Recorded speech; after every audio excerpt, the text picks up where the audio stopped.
sabiendo que Dios es bueno.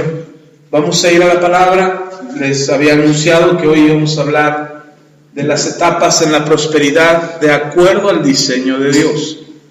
El mundo nos enseña que la prosperidad es sinónimo o es símbolo de éxito, y hacen pensar que la prosperidad es igual a riqueza. No es lo mismo ser próspero a ser rico. Prosperidad o prosperar es avanzar, no quedarse estancado. De acuerdo al diseño de Dios, cuando Dios habla de la prosperidad, habla de avanzar, de ir hacia adelante, de no quedarse detenido, de no quedarse en la misma condición siempre. Entonces, para Dios, prosperarnos es llevarnos a una mejor condición cada vez, una mejor condición de la que estuvimos años atrás, tiempo atrás, ayer, la semana pasada. Hoy tendríamos que estar mejor. Sin embargo, por causa de que ignoramos o de que somos ignorantes, entonces padecemos, sufrimos y por lo tanto podemos ser destruidos. El Señor lo dijo así, de esta manera: mi pueblo perece por falta de conocimiento. Entonces, cuando nosotros desconocemos el diseño de Dios para la prosperidad, nos equivocamos y nos afanamos y estamos perturbados constantemente, estamos inquietos constantemente y en algunas ocasiones nos volvemos afanosos o afanados por alcanzar las riquezas, creyendo que eso es prosperidad. Incluso se juzga a aquellos que tienen temor de Dios y no tienen riquezas. Se dice que aquel que tiene temor de Dios y es pobre está maldito, hay una maldición sobre él, hay algo que le está llevando a la pobreza o a la miseria, porque se piensa, insisto, y perdón que insista tanto en ello, pero debe de quedarnos claro que se piensa que una persona rica, una persona que es muy rica, Dios está con él. La verdad es que si usted observa el mundo, hay mucha gente muy rica, hay mucha gente que tiene mucha abundancia, millonarios, que Dios no está con ellos. Porque la forma en cómo han conseguido esas riquezas o la forma en cómo han logrado esa abundancia no ha sido de manera legítima. Y Dios no bendice lo ilegítimo, Dios no bendice lo corrupto, lo perverso. En el libro, en la Escritura, encontramos que 6 cosas aborrece Jehová, y dice, aún 7 detesta su alma. En realidad son 7, no 6, corrigiendo el escritor. Dice, y entre las cosas que aborrece Jehová es la balanza injusta. Es decir, aquel que roba, aquel que es corrupto, aquel que miente, aquel que mata, aquel que ofende, aquel que derrama sangre inocente. Y aquel que derrama sangre inocente para ser rico, de ninguna manera Dios estará con él o estará aprobando esa manera de hacerse rico. Entonces, sí nos debe de quedar claro, el mundo cree o nos enseña o nos hace pensar que la riqueza es símbolo o es señal de que Dios está contigo. Y para el pueblo de Dios, de repente eso se vuelve un afán. Queremos ser ricos, queremos tener mucho. Y decimos, yo quiero ser rico porque si no soy rico, Dios no está conmigo. Pero no es así. Lo que Dios quiere es prosperarte. Y quiero aclarar una cosa. Dios no está en contra de la riqueza. Ni Dios aborrece al rico. Hemos tergiversado la palabra. Y hay un texto donde el Señor Jesús se encuentra con un joven muy rico. Y el joven rico se acerca a él y le dice, Señor, quiero seguirte. Y el Señor le dice, está bien. El joven le dice, ¿qué tengo que hacer para alcanzar el cielo? Para alcanzar la vida eterna. Y el Señor le contesta, le dice, guarda todos los mandamientos. Y el Señor le dice, el joven le dice al Señor, todos los mandamientos los he guardado desde mi juventud. Y el Señor, conociendo su corazón, le dice a este joven, bueno, solo una cosa te falta para ser perfecto. Era un joven rico, era un joven que tenía abundancia. Y le dice el Señor, las palabras del Señor Jesús son, solo una cosa te falta para ser perfecto. Quiere decir que guardar los mandamientos no es la plenitud de la perfección, es parte de la perfección. Porque hay algo más importante para Dios en tu corazón y es el amor, o a quién le dedicas tu amor. Y este joven amaba lo que tenía. Y el Señor Jesús le dice, entonces solo una cosa te falta para ser perfecto. Vende todo lo que tienes y de lo que te den, de esas riquezas que consigas o de ese dinero que consigas, dalo a los pobres y después me sigues. Y muchos cristianos piensan o creen que lo que el Señor Jesús le está diciendo es que ser rico es ser malo o ser rico está mal. En realidad lo que el Señor le está confrontando al joven es el amor que tiene por el dinero. Ese es el problema de ese joven. Guarda los mandamientos, quiere decir que sus riquezas fueron honestas, que sus riquezas fueron legítimas, que sus riquezas fueron legales, quizás las heredó, quién sabe, no lo describe la Biblia, pero el joven tiene un problema, el joven ama lo que tiene, y el Señor Jesús sabe eso, y entonces el Señor lo desafía, le dice, bueno, entonces deshazte de todo lo que tienes y sígueme. Y muchos cristianos creen que ese es el llamado de Dios, que Dios quiere que dejes todo lo que tienes, que dejes todas tus riquezas, que vendas todas tus posesiones, que seas austero, que seas pobre, que seas quizás hasta mendigo, no mendigo, sino mendigo, que seas mendigo y entonces puedes seguir a Jesús. Eso es un error, es una tergiversación del texto. Porque si ustedes ven, después el Señor Jesús dice, cuán difícil será que un rico entre al reino de los cielos. Porque el Señor Jesús está hablando del amor que una persona rica tiene por las riquezas. Y ese es un problema, porque donde está tu tesoro, ahí está tu corazón. Entonces no tenemos que confundirnos en que las riquezas son señal de prosperidad y que las riquezas también son señal de que Dios está contigo. Eso no es verdad, eso no es una aseveración bíblica. Lo que la Biblia dice es que Dios bendice al hombre y que la bendición de Jehová es la que lo enriquece y no añade tristeza con ello. Es decir, lo que deberíamos de buscar y lo que deberíamos de anhelar sería la bendición del Señor. Y entonces la bendición del Señor te dará la prosperidad que necesitas. Sí te enriquecerá, sí te bendecirá abundantemente, sí tendrás abundancia de parte de Dios, pero no significa que ese sea el propósito de Dios. El propósito de Dios no es que tú seas rico.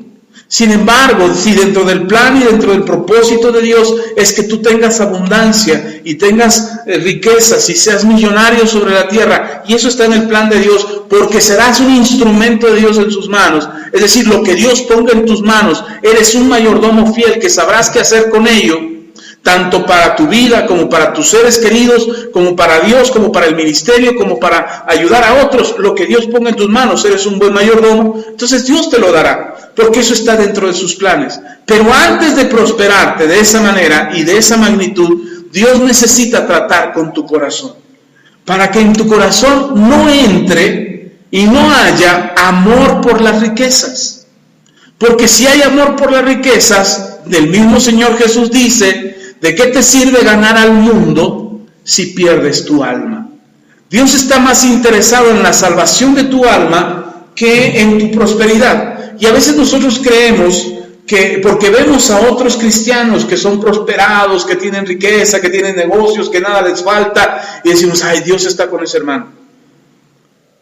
Y Dios no está conmigo, porque yo no tengo lo que ese hermano tiene. Pero no es así, hermano. Y hoy quiero enseñarles que conforme al diseño de Dios, hay diferentes momentos y hay diferentes etapas en las que vamos a experimentar la gracia y el favor de Dios en nuestra bendición económica. Es decir, Dios sí quiere que no haya escasez en tu vida, Dios sí quiere que no te falte nada, eso es una palabra, esa es una promesa de parte de Dios, que no te haga falta nada, pero también Dios quiere que seas prosperado. Y hablando de la prosperidad, entonces, prosperar es avanzar.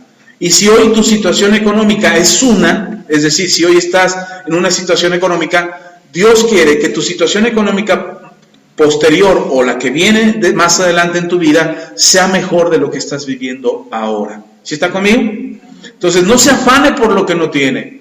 De hecho, el mismo Señor Jesús dijo, no te afanes ni por lo que has de comer, ni por lo que has de vestir, ni por dónde vas a vivir, porque de eso tiene cuidado tu Señor. El Señor Jesús, son palabras del Señor Jesús, ahí en Mateo capítulo 6, dice el Señor Jesús, busca el reino de Dios y su justicia, y todas estas cosas vendrán por añadidura. Entonces, primero, nos debe de quedar claro que riqueza no es igual a que Dios esté contigo. Prosperidad no es sinónimo de riqueza. Prosperidad es avanzar, es no quedarte en la misma condición en la que estabas. Eso es prosperidad. Y algo que debemos anhelar es prosperar en todas las áreas de tu vida, no solo en tu economía. Es decir, si en tu economía algo está mal, hoy no significa, o no es así, o no es esto una verdad absoluta. Quiero decir que no es algo que Dios dijo, tú vas a ser pobre el resto de tu vida. No es así, hermano, porque aún los apóstoles, aún los discípulos, ellos no tuvieron un diseño en su cabeza de escasez o de miseria.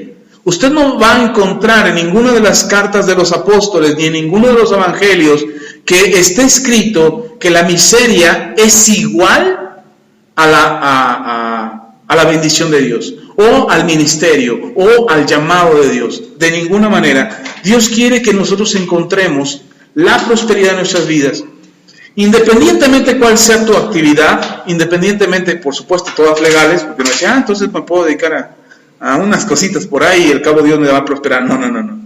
Es como el narcotraficante que se persina todos los días para que Dios lo bendiga, ¿no? O el secuestrador que reza para que no lo agarre la policía. No, nosotros no creemos en eso. Nosotros creemos que Dios prospera en lo legítimo, en lo legal, en lo honesto. Entonces en ese sentido, necesitamos ver cuál es el diseño de Dios. Y para poderlo traer al tiempo presente, necesitamos irnos un poquito más atrás, al Antiguo Testamento, donde el Señor rescata a un pueblo. Ya sabemos, hemos platicado mucho esa historia, hemos hablado mucho de cómo Dios rescata al pueblo de Israel de Egipto. Recordemos cómo estaba el pueblo de Israel. El pueblo de Israel estaba en esclavitud. Pero ojo aquí, porque antes de ser esclavos, eran un pueblo próspero, eran bendecidos de parte de Dios. Abraham, Isaac y Jacob fueron bendecidos de parte de Dios. La bendición de Dios estuvo sobre Abraham, estuvo sobre Isaac y estuvo sobre Jacob. Tan es así que, por ejemplo, a Abraham, uno de los reyes más poderosos en el tiempo de Abraham, vio la prosperidad de Abraham, que era tanta, que Dios estaba con Abraham y que la bendición de Dios sobre Abraham era tanta, que este rey se acercó a Abraham y le dijo, hagamos un pacto tú y yo. Hagamos un pacto, porque ya me di cuenta que Dios está contigo. Y ni tú me declararás la guerra, y yo tampoco te declararé la guerra. Imagínese un rey hacia un padre de familia. Abraham no era rey. Los reyes se ponen de acuerdo con reyes. Imperios se ponen de acuerdo con imperios. Tienen miedo a los ejércitos de otros imperios, y entonces llegan a tratos y acuerdos, y hacen negocios y hacen pactos entre ellos. Pero ¿por qué este rey hace un pacto con un padre de familia? Porque era tanta la bendición de Dios sobre Abraham, era tanta la prosperidad que estaba alcanzando Abraham. Ojo lo que dije prosperidad, no riqueza. Abraham estaba siendo prosperado tanto por Dios, iba avanzando de más en más. Su ganado, sus siervos, sus riquezas eran cada vez más, porque la prosperidad que Dios estaba derramando sobre él era notoria, y se veía que este rey tuvo que venir a hacer un trato con él. Quiere decir que un padre de familia estaba en la condición de un rey. Ese es el tamaño de bendición que Dios quiere derramar sobre sus hijos.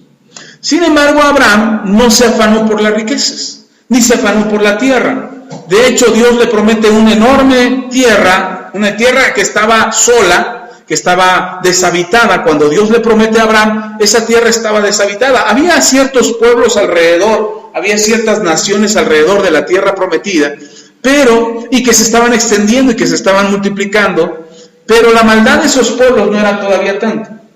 Entonces Dios le dice a Abraham, toda esta tierra es tuya, para ti y para tu descendencia, pero todavía no la vas a poseer. Van a pasar 400 años para que tu descendencia venga a poseer esta tierra. Y así fue, pasaron 400 años, la nación de Israel se fue a Egipto, y se fue a Egipto como una familia próspera. Cuando los hermanos de José era el segundo de Faraón en aquel entonces, cuando los hermanos de José llegan a Egipto por negociar por granos, para alimentarse, ellos eran prósperos. Tan es así que Jacob le dice a sus hijos, vayan a Egipto y compren grano. Quiere decir que no eran pobres, que tenían dinero para ir y negociar y comprar grano. Cuando llegaron a Egipto y negociaron con José para comprar grano, pagaron por el grano. No fueron a mendigar, no fueron a decirle, bendícenos, ayúdanos, mira que nos estamos... No, fueron a comprarlo, porque eran prósperos. ¿Hablan? Creo. Por favor. Sí, por favor, Saúl. Ya va, Ramón. Gracias. Entonces, cuando nosotros encontramos en la Biblia acerca de la familia de Abraham, eran prósperos. Ya para cuando llegan a Egipto, era Jacob y sus hijos. Es decir, era Abraham, Isaac, Jacob y ahora los hijos de Jacob. Y llegaron a Egipto como una familia próspera. Sin embargo, con el paso de los años, después de 400 años, adelante, siéntese.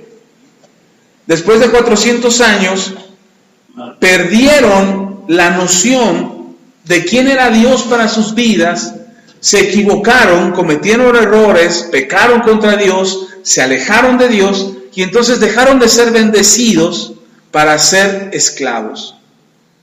Esa condición de esclavitud no fue algo que Dios les dio, fue algo que ellos se provocaron.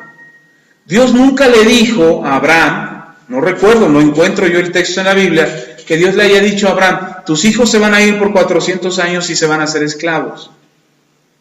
Lo que le dijo es que se van a ir por 400 años y después de 400 años regresarían a tomar la tierra. Eso es lo que les dijo. Lo de la esclavitud no estaba incluido en el mensaje del Señor. Eso fue algo que se buscaron ellos. Sin embargo, cuando salen de Egipto, la bendición de Dios empieza otra vez a volver sobre Israel, sobre la nación de Israel, que simplemente salen de Egipto y los mismos egipcios les daban telas preciosas, joyas, oro, ganado, les dicen, ya váyanse. Y los sacaron y se fueron enriquecidos. Después de haber sido esclavos por 400 años, salieron de una condición de esclavitud a una condición de abundancia. Y todavía no llegaban a la tierra prometida. Es decir, todavía no estaban en la tierra donde iban a ser bendecidos.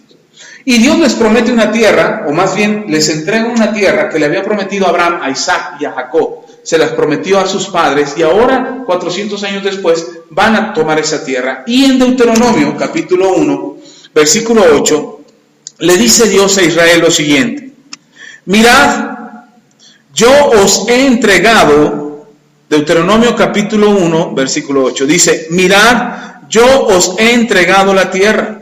Entrad y poseed la tierra que Jehová juró a vuestros padres, Abraham, Isaac y Jacob, que les daría a ellos y a su descendencia, después de ellos. Dios le dice a la nación de Israel, entren a la tierra que le prometí a sus padres. Pareciera que era algo sencillo, algo simple de hacer. Solamente llegar y tomar la tierra. Solo que había ahí ya unos pueblos que se habían extendido, que habían invadido la tierra que era de Abraham. Entonces pues, había que tomar posesión de la tierra y habría que quizás enfrentar a esos pueblos y por eso fue las batallas con esos pueblos. Pero la tierra ya era de Abraham. Y uno puede decir, ay, pero si no estaban ellos tenían derecho. No, los pueblos sabían. Alrededor de la tierra prometida, los pueblos sabían que esa tierra era de Abraham. Lo sabían, porque Dios había bendecido al pueblo, a Abraham. Y los de alrededor sabían que Dios estaba con Abraham. Abraham solamente, recuerdo, si no me equivoco, Abraham solamente peleó una vez contra 3 reyes. Y en una guerra que no era su guerra. Fue a rescatar a los suyos. Y los recuperó. Cuando vieron eso los pueblos que estaban alrededor, que una familia pudo derrotar un ejército, a un ejército de 3 reyes reunidos, pues los pueblos alrededor tuvieron temor y dijeron, realmente Dios está, permíteme. Ay, ya te vas. Anselmo, ¿dónde vas? ¿Dónde vas? Oh, ándale pues. Y entonces, perdón, me desconecté por un momento. Y si Abraham pudo, como familia, y que todavía no era tan grande como cuando salieron de Egipto, si Abraham como familia pudo vencer a 3 reyes, porque Dios estaba con él, y porque Dios lo respaldaba, los pueblos de alrededor supieron que Dios estaba con Abraham. Cuando parece que se va por 400 años, los pueblos de alrededor aprovechan y se extienden. Pero entonces Dios le dice a la nación de Israel, vayan y tomen, posean la tierra que les juré a sus padres. ¿Le cuesta trabajo a la nación de Israel? Claro que le cuesta trabajo. Pero cuando parecía que estaban a punto de tomar la tierra, el pueblo se queja tanto de la condición en la que están, que Dios le dice, ok, no van a entrar ahorita, se van a ir 40 años al desierto y después volverán. Cuando haya cambiado su mentalidad, cuando se haya acabado esta generación que no tiene temor de Dios, que no ama a Dios, que no cree en Dios, y solamente surge una generación nueva que vio lo sobrenatural de Dios, que estuvo en el desierto de manera sobrenatural, que vio el poder de Dios obrando sobre ellos, y ellos son los que ahora van a tomar la tierra. Y en el capítulo 8 de Deuteronomio, ahí mismo donde está, Dios le habla a la nación de Israel a través de Moisés y le recuerda cómo es la tierra que van a poseer. Todavía no entran a la tierra prometida. Pero quizás cuando te han hecho una promesa, no sé si te ha pasado alguna vez que te hacen una promesa, no sé, de un regalo, de un aumento de salario, de, no sé, un obsequio, algo, que te prometen algo y te dicen, pero te voy a subir el salario, pero te voy a aumentar, pero te voy a dar más, y te lo prometen y tú te quedas con una esperanza. Pero conforme pasa el tiempo, si esa promesa no se cumple, a veces perdemos hasta la esperanza. Dicen, no, ya no creo que me vayan a dar nada, yo creo que se les olvidó, o a lo mejor solamente me timaron, me tomaron el pelo para engañarme. Les comento esto por lo siguiente, el día de hoy íbamos en la mañana, a las 5 de la mañana tengo que ir a dejar a mi hijo a la base de combis para que él vaya a su escuela, y íbamos por Chalco, íbamos por una calle normal, yo iba despacio, y de repente así de la nada sale un carro rapidísimo y me da un llegue al carro, le pega al carro.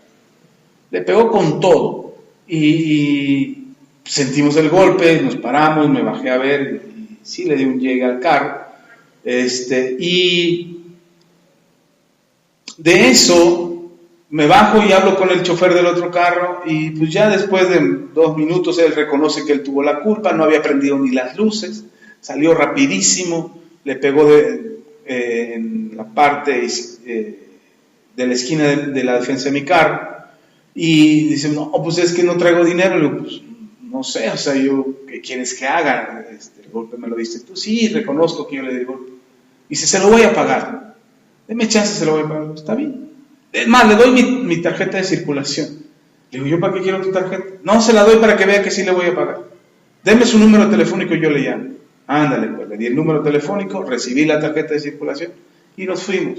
Dice, yo le llamo al rato, como a las 2 le llamo. Son las 7, las 8 y no ha llamado. Entonces, de momento uno dice, ay, se me hace que me tomó el pelo. Ay, ya no me va a pagar. O sea, le va a salir más barato reponer la tarjeta de circulación que pagarme el golpe. La reporta como perdida, como extraviada, y ya la repone, no va a tener ningún problema para ello. Y entonces perdemos, cuando nos pasa algo así, perdemos la esperanza.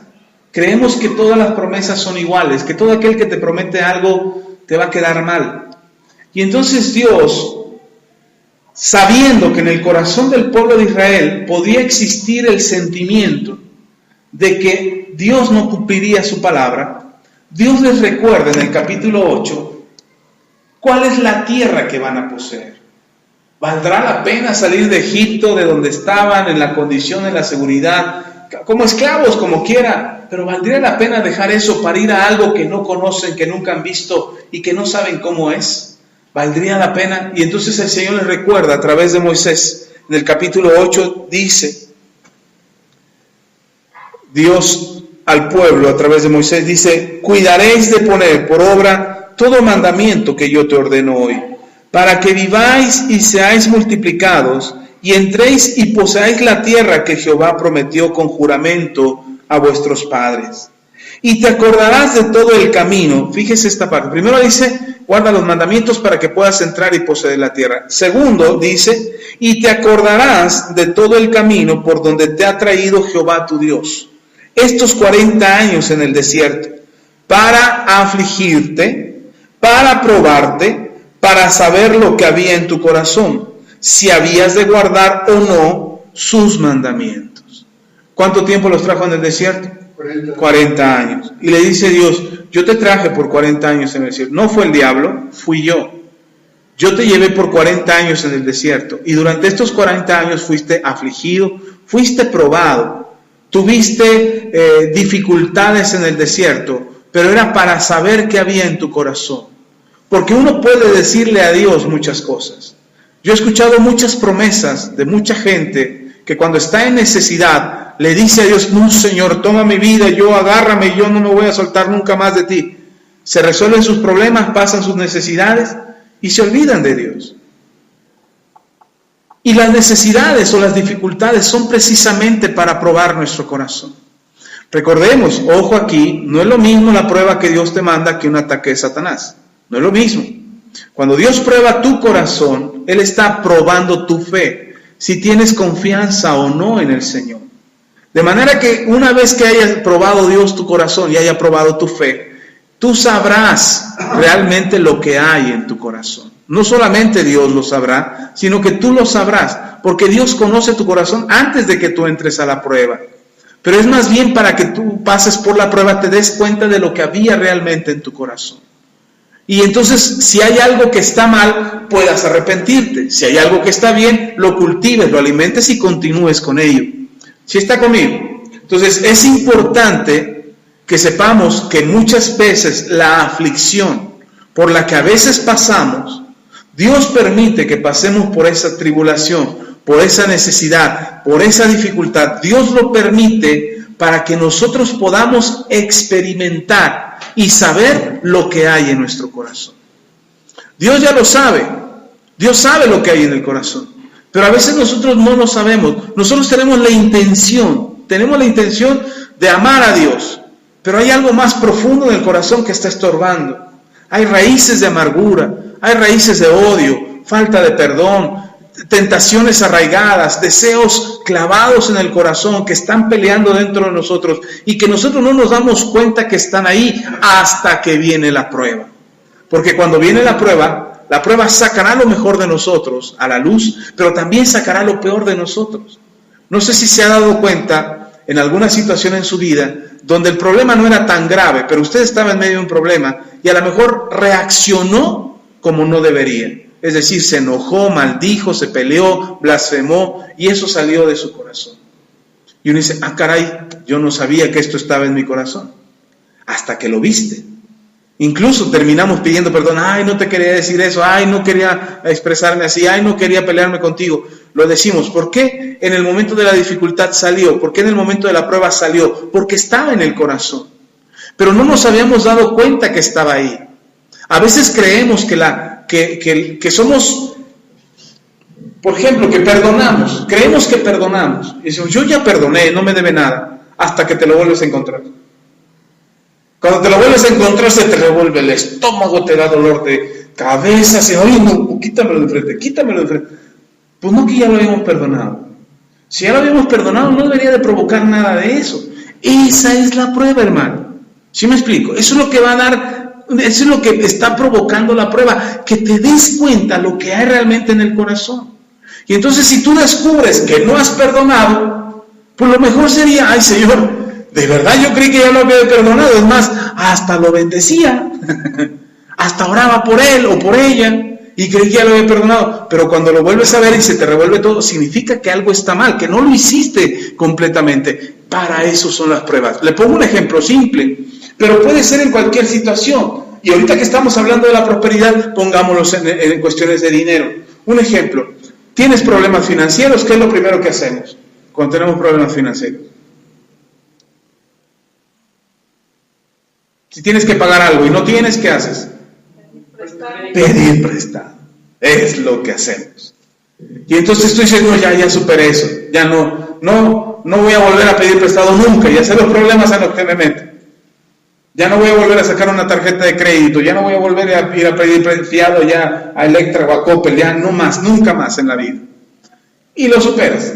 Pasan 2 años, 3 años y te vuelve a venir una necesidad. Y cuando vuelve una necesidad Y dice, Señor, ya dije que no iba a pedir prestado y te voy a orar. Y empiezas a orar y Señor, bendíceme. Y ves que la bendición no llega y que la respuesta de Dios no llega. Es, ay, Señor, me has abandonado. Creo que tú me estás llamando a pedir a Coppel otra vez. Creo que la dirección que me está marcando el Señor es a que me endeude otra vez. Porque si no, ya me hubiera dado el dinero. Ya me hubiera mandado un ángel con el dinero en la mano para bendecirme. No, está probando tu corazón. Si estás confiando en Él o no. Si estás esperando que Él te bendiga o no. Si está conmigo.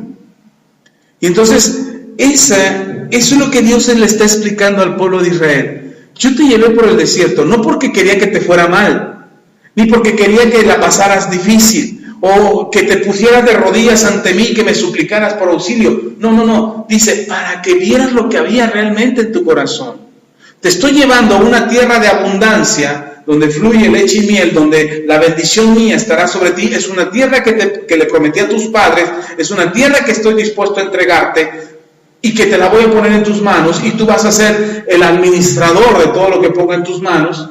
Entonces necesitas tú saber qué hay en tu corazón. Y por eso fue el desierto. 40 años en el desierto no eran un castigo de Dios por la rebeldía de Israel y por la quejumbre de Israel. Fueron 40 años para probar qué había en el corazón de ese pueblo. ¿Sí está conmigo? Y luego dice el versículo 3. Y te afligió y te hizo tener hambre. Fíjese, te afligió y te hizo tener hambre. Y te sustentó con maná, comida que no conocías tú ni tus padres ni tus padres la habían conocido, para hacerte saber que no solo de pan vivirá el hombre, mas de todo lo que sale de la boca de Jehová vivirá el hombre. Estuvieron en el desierto, hermanos, no trabajaban, no sembraban, ni cosechaban. Los animales no los mataban.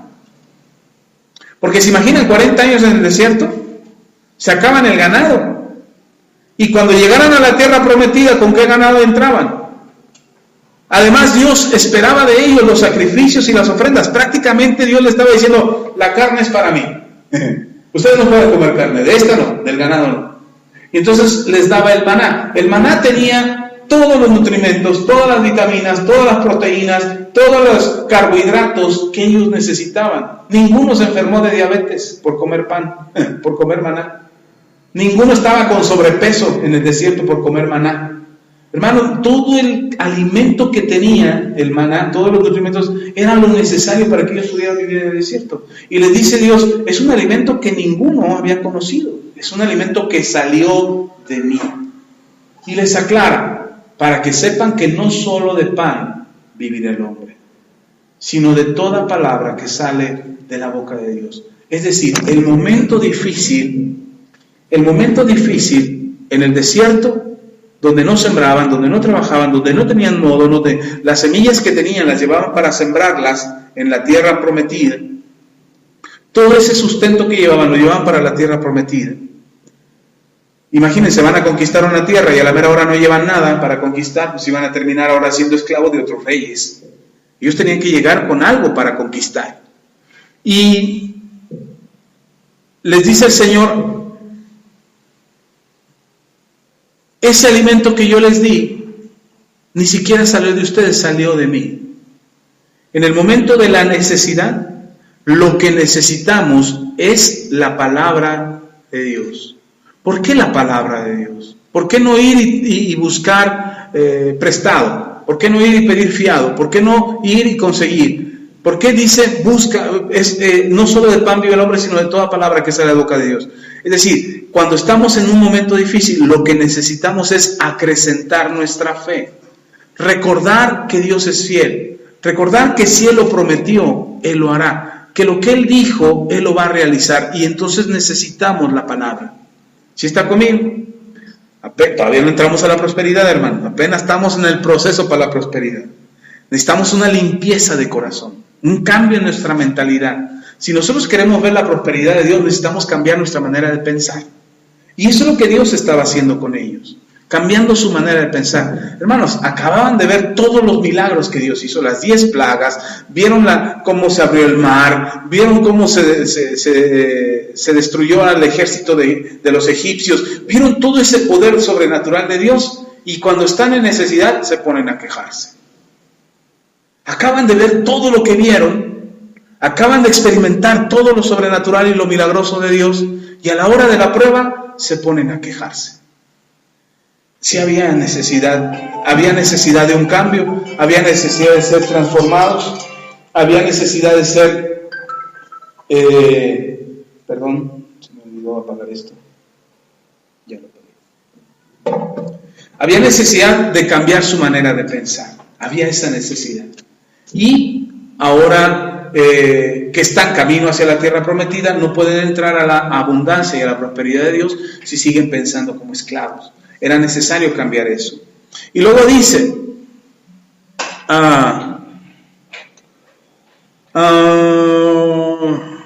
versículo 4 dice, mire, ponga atención a esto, tu vestido nunca se envejeció sobre ti, ni el pie se te ha hinchado. Asimismo, ni el pie se te ha hinchado en estos 40 años. Hermanos, ¿qué hacían en el desierto? Caminar. Y dice, nunca se te hinchó el pie por caminar tanto en el desierto. Es decir, tu calzado siempre te quedó, no se te desgastó. Tus vestidos nunca envejecieron. Imagínense los niños jugando, corriendo, creciendo, y de repente llegaban con su papá, papá, ya no me queda la ropa, mira, ya me queda chiquita. Y el papá estaba trabajando, recogiendo ahí, limpiando la tienda, y volteaba, a ver, hijo, ¿cómo que ya no te queda? Y cuando volteaba, ya le había crecido, ya me creció. Crecían los hijos, le crecía la ropa. No envejeció su ropa. Su ropa estaba como nueva todo el tiempo. Su calzado no se desgastó. No es que ya no me queda el zapato, no, le quedaba. Si le crecía el pie, le crecía el calzado. Ellos no cosieron ropa, no hilaron telas, no fabricaron zapatos, no hicieron eso, nunca lo hicieron. Y dice Dios, yo estuve ahí contigo. Yo te bendije. ¿En dónde está pasando esto? En el desierto. Cuando aparentemente no hay nada. Esto me hace pensar en una cosa. Me hace pensar en que cuando nosotros estamos en medio de la necesidad, en medio de la dificultad, cuando estamos padeciendo, Dios tiene cuidado de nosotros. Dios va a tener cuidado de lo que nosotros hacemos y de lo que nosotros vivimos. Es verdad, no será lo mismo estar en el desierto que estar en la tierra prometida. No es lo mismo para nada. Pero estar en la tierra prometida, tú tenías, ahora, cuando llegan a la tierra prometida, ahora ellos tenían que sembrar, tenían que cosechar, tenían que hilar, hacer telas, coser su ropa, hacer calzado, curtir las pieles. Ellos les tocaba hacer eso en la tierra prometida. Mientras que en el desierto, cuando estaban, ellos no hicieron nada. Me hace pensar en una cosa, cuando estamos nosotros en mayor necesidad, por más que nos esforzáramos, o por más que quisiéramos resolver las cosas, no sería en nuestra fuerza o en nuestra capacidad, sería bajo el respaldo y el cuidado de Dios. Ahora, no estoy diciendo que cuando estás en necesidad te quedes cruzado de brazos y digas, ahora ayúdame, ¿no? No estoy diciendo eso, porque ellos tenían que caminar, tenían que cumplir con las fiestas, tenían que cumplir con las celebraciones, tenían que cumplir con las ofrendas. Ellos estaban cumpliendo con una cosa. ¿Con qué estaban cumpliendo? Con Dios. Con eso estaban cumpliendo. Jehová.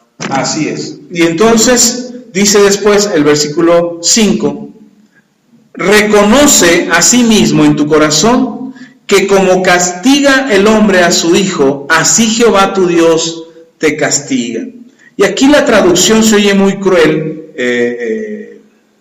porque castigo, luego nosotros pensamos en latigazos, en pedradas, en crucifixión. No. Una mejor traducción sería, así como el hombre disciplina a su hijo, así Dios disciplina a su hijo también, a los que ama.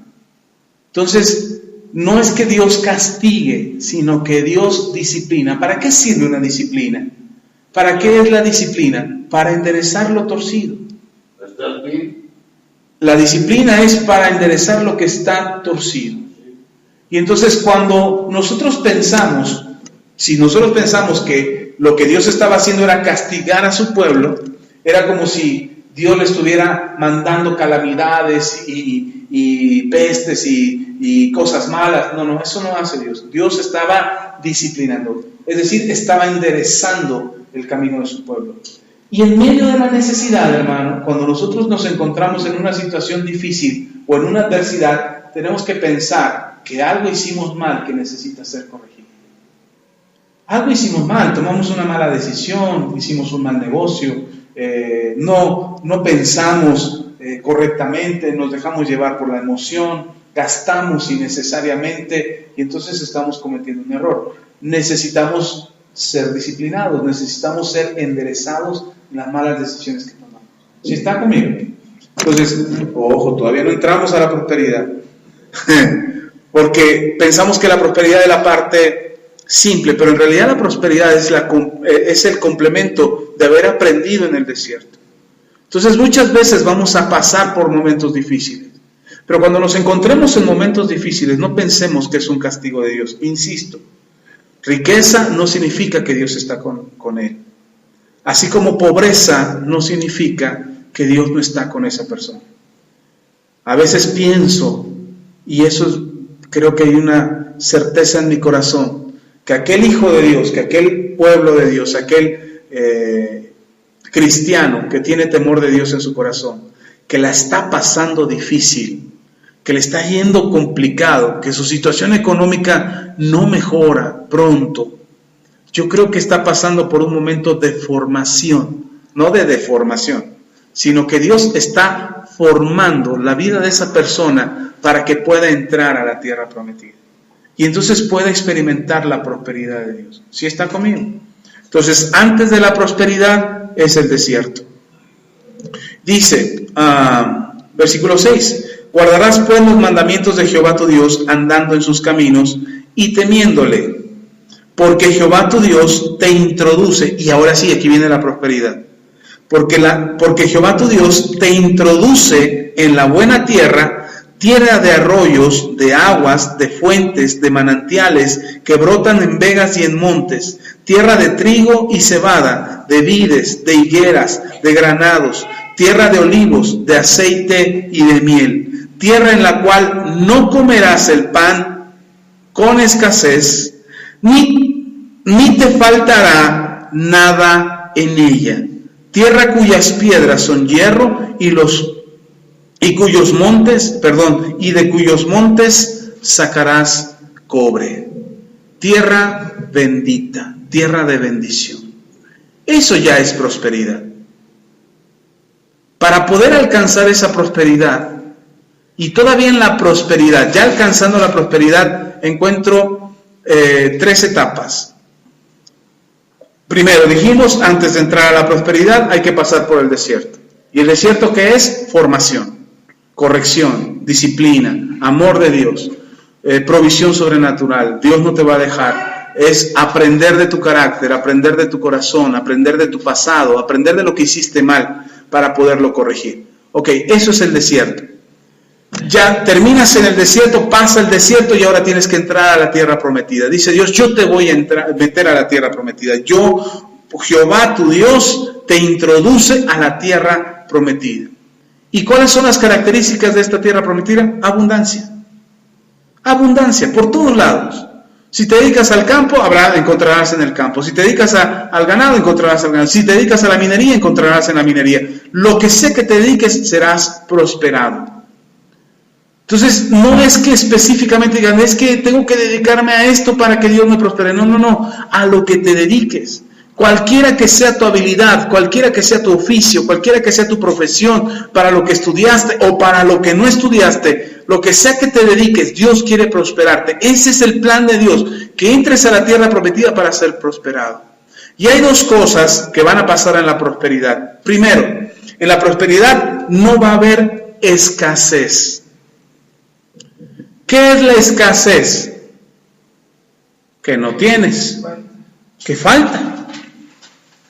No va a haber, o que es poco lo que tienes. En la prosperidad, yo encuentro que la primera etapa de la prosperidad es que deje de haber escasez. Es decir, que dejes de ser escaso. Que si antes decías, no, mejor, mire, yo me acuerdo una vez, con mis hijos, querían leche y no teníamos más que para 1 litro. Y sabíamos que iban a cenar leche y que al otro día en la mañana cuando se levantaran iban a querer leche. Así es que normalmente ellos estaban acostumbrados a servirse su tazota de leche y comerse su pan. Pero en esa ocasión no teníamos dinero. Y entonces lo que les dije a mis hijos, bueno, les voy a servir yo la leche, y les serví media taza de leche. Y les eché tantita agua. Y me dicen mis hijos, ellos no se dieron cuenta, pero dicen, oye papá, como que sabe raro la leche ahora. Sí, ¿será? Está echada a perder, les decía yo. No está echada a perder, pero como que sabe más aguadita, decía. Sí, era más aguadita porque tenía agua. Eso yo lo hice con mis hijos, porque al otro día les iba a volver a dar leche otra vez. Y no teníamos para comprar otro litro. Eso es escasez. Hoy, gracias a Dios, en la casa no somos escasos. No hay escasez. Entonces, la primera etapa es que no habrá escasez. Si lo que quieres es comerte 2 tortillas, te comes 2 tortillas. Pero si te quieres comer 5, te puedes comer 5. Si te preparaste una pierna de pollo, porque eso es para lo que te alcanza, pero querías comer 2, tendrás para comerte 2. ¿Sí me explico? No sé si me estoy explicando. No habrá escasez. La segunda etapa es que no te faltará. Es decir, no habrá escasez, tampoco te faltará. Porque hay cosas que no podemos hacer por causa de que no tenemos. La escasez es que le chiquiteas, dicen en mi tierra, le poquiteas, le quitas, le menguas a la provisión porque no te alcanza. Pero cuando te falta es que quieres hacer algo y no tienes para hacerlo. ¿Sí está conmigo? Dice el Señor, en la prosperidad, en la tierra prometida, no habrá escasez, pero tampoco te faltará. Y la tercera etapa, esa ya no la encontramos en el Antiguo Testamento, no en este texto. Bueno, sí la encontramos en el Antiguo Testamento, pero no en este texto. Y nos vamos a ir al Nuevo Testamento. En el Lucas, Evangelio de Lucas, capítulo 6.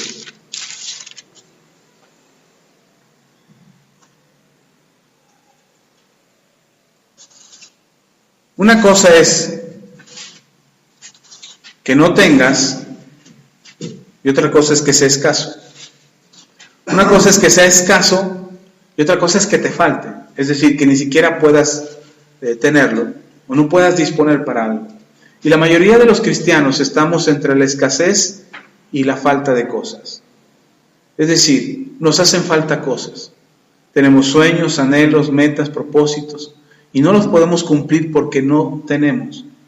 El asunto es que tenemos que diferenciar si yo todavía estoy en el desierto o si ya entré a la tierra prometida.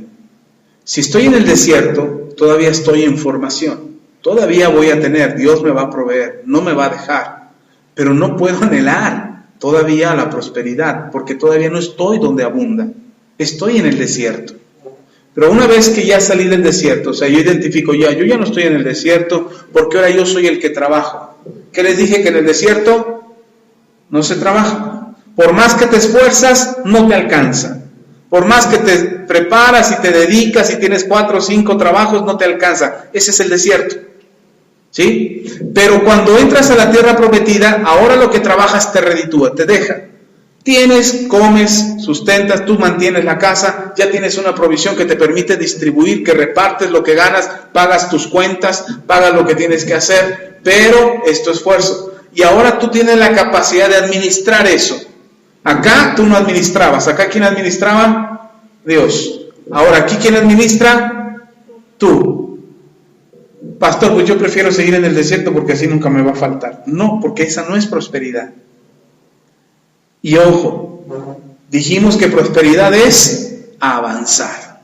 Y si Dios te pasó por el desierto en algún momento, Él no te quiere en el desierto toda tu vida. En algún momento te va a llevar a la tierra prometida. Pero si no aprendiste en el desierto, vas a ver la tierra prometida y te vas a regresar. Y va a ser un ir y venir del desierto a la tierra prometida, del desierto a la tierra prometida. Y nunca vamos a avanzar. Y entonces no estamos siendo prosperados. Ahí sí puedo decir que puede haber un cristiano que no es prosperado. Pero Dios en su plan quiere que prosperes. Ya te llevó al desierto, ya probó tu corazón, ya viste lo que hay en tu corazón, ahora ve a la tierra prometida y ahí no te escaseará ni te faltará. Y dice, capítulo 6 de Lucas, esta es la tercera etapa de la prosperidad. Dad y se os dará. Medida buena, apretada, remecida y rebosando darán en vuestro regazo, porque con la misma medida con que medís, os volverán a medir. ¿Cuál es la tercera etapa de la prosperidad? Que no solamente no te escasea, no te falta, sino que ahora tienes la capacidad de dar. Puedes dar a otros, puedes ayudar a otros. Esta semana nosotros estábamos terminando la quincena y la verdad nos vimos un poquito apretados en gastos. Y estábamos en el fin de semana y dice mi esposa, bueno, vamos a comprar esto, compramos para comer. Y dice mi esposa, porque tenemos que administrar para que nos alcance hasta que cobremos la quincena en el trabajo. Entonces vamos a administrarlo y lo administramos. Y resulta que compramos para comer y compramos chicharrón y tortillas. Y hicimos un pico de gallo, una salsa ahí, hicimos y comimos muy rico. Y por un momento esa comida, para nosotros años atrás, era la comida de la escasez. O sea, era la comida que comíamos porque era lo barato. Comprar chicharrón nos salía barato en aquel entonces. Con 20 pesos comíamos todos. Y 1 kilo de tortillas y ya la hacíamos. Hay un frasco de mayonesa, porque nos gustan los tacos de chicharrón con mayonesa. Y era lo que comíamos. Y con 50 pesos, hermano, comíamos. Los 5. Ahora no. Ahora no, para empezar el chicharrón ya no está barato. Dice mi esposa, está más caro que la carne, hubiéramos comprado 1 kilo de carne, nos hubiera salido más barato. Pero, compramos el chicharrón, comimos y dije, por un momento yo pensé y comentaba con mi esposa, digo, esta era nuestra comida de pobres. Era lo que comíamos cuando no teníamos.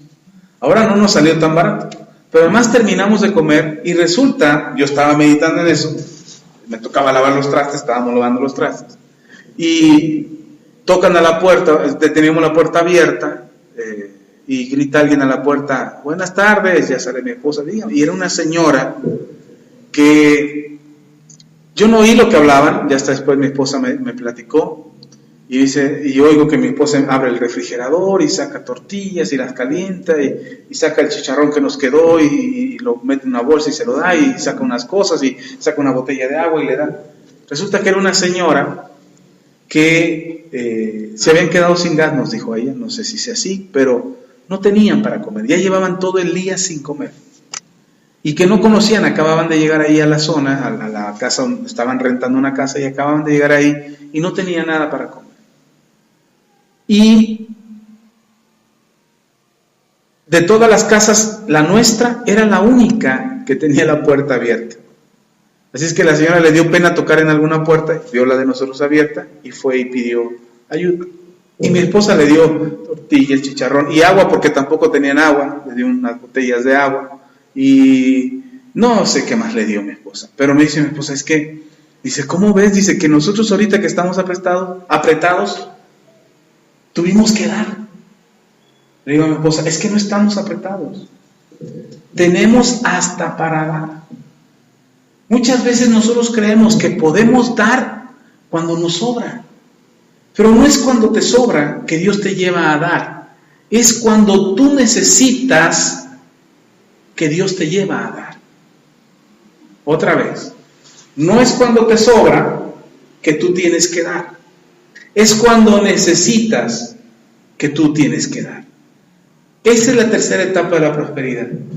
Cuando tú eres próspero, cuando entiendes los principios de prosperidad del reino de Dios, tú no solamente no te falta, no escasea en tu vida, sino que tienes la capacidad de dar a quien necesite. Puedes darle, porque con la medida que tú des, tú recibes. Y eso es lo que el principio que necesitamos nosotros alcanzar. Es decir, a lo mejor no teníamos mucho. Es más, mi esposa le dio manzanas, le dio, creo que plátano, le dio agua, le dio las tortillas, salsa, chicharrones, frijoles, ¿qué más le dio mi esposa? Total, que la señora se fue bien contenta y dice, es que mañana mi hijo llega hasta las 11 para que vaya por el gas y nos dé el dinero. Y dice mi esposa, pues yo voy a estar aquí mañana temprano. Si usted necesita mañana y ya les dio hambre temprano, venga, aquí aunque sea preparamos unos huevitos y comemos con eso. Ya la señora ya no fue, supongo que el hijo llegó temprano y les suplió lo que les faltaba. Pero, hermano, no es que tengas en abundancia o que te sobre para decir que tú puedes dar, sino que Dios te va a llevar a esa etapa de la prosperidad, donde en medio de todo lo que tú estés viviendo, tienes la capacidad de dar. Y ojo aquí, porque el Señor dijo, si tienes 2 túnicas, da una. Si tienes de comer, da otro de comer. Y esto es lo importante, porque cuando el Señor te lleva a dar, no es para quitarte a ti, para darle a otro. Nunca Dios te va a despojar a ti para darle a otro. Porque nunca Dios va a despojar a otro para darte a ti. ¿Sí está conmigo? Entonces, por eso nosotros tenemos la capacidad de dar. Y tenemos que aprender que tienes que llegar a un momento donde tú empiezas a dar. Cuando tú empiezas a dar, estás alcanzando un nivel de prosperidad. Estás avanzando. La Biblia dice de esta manera, tú ya no pedirás prestado, sino que tú prestarás. Ese nivel es de prosperidad. Así es como tenemos que alcanzar. ¿Sí está conmigo? Bueno, vamos a orar. Me fui muy rápido ya al final, pero vamos a reafirmar un poquito más después. Pero vamos a orar, que el Señor nos ayude a entender cuál es la prosperidad que Él tiene para nosotros. Prosperidad no es riqueza. Ahora, no estoy diciendo que no vas a ser rico, no se me confunda. Pero la bendición de Dios no añade tristeza en tu riqueza. Primero, tenemos que prosperar para antes de ser ricos. Primero tienes que prosperar para antes de ser rico. Y después de la prosperidad podrás administrar lo que Dios ponga en tus manos. Amén. Vamos a orar. Padre, te damos toda la gloria. Gracias, Señor, por tu fidelidad, por tu palabra que es verdad. Te pedimos, Señor, en el nombre de Cristo Jesús, que tú nos ayudes. Hoy hemos aprendido algo. Te pido que quede tan arraigado y tan firme en el corazón de mis hermanos que puedan ver su prosperidad, que vean que no están en la misma condición que antes, que vean que están avanzando. Eso es prosperidad. Que sean suplidas sus necesidades, todas y cada una de ellas, conforme a tus riquezas en gloria en Cristo Jesús. Que no les falte nada, sino que ellos sean bendecidos de tu mano. Ayúdale, Señor, en el nombre de Jesús, que no haya necedad ni terquedad en su corazón, sino que con la humildad con la que tú nos has enseñado podamos alcanzar la prosperidad con la que nos bendices. Gracias, Señor, porque creo y sé que esta iglesia, que tus hijos están en tierra bendecida, que están en tierra de prosperidad, que ya han pasado el desierto. Solo te pido, Señor, que tengamos el entendimiento y la sabiduría para hacer lo correcto, que guardemos tus mandamientos, que si algo se descubre en nuestro corazón, podamos corregirlo. En el nombre de Jesús te damos la gloria, a ti la honra y la alabanza. Amén y amén.